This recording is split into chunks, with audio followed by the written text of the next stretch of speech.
Hey guys, it's Brian here with Thumper Fab. Today I'm going to walk you through the installation of your rear bumper on a Ranger 1500 XD. Before you install the bumper on the unit, if you decide to order our 6-inch slim lights, it's best to install those now and cover it with the accent panel.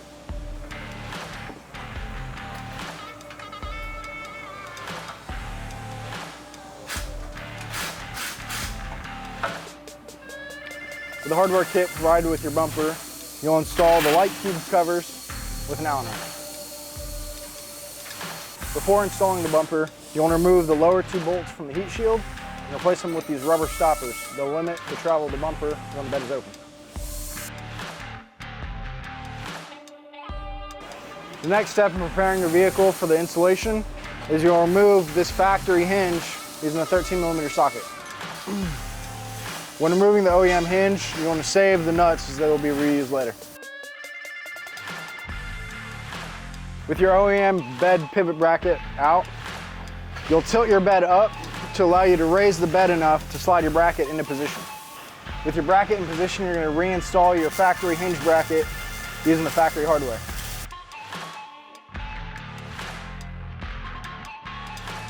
Bracket in position, you'll use the bracket as a template to drill through the frame of the bed. You'll use the rear hole, drill all the way through, and install the hardware found in your hardware kit.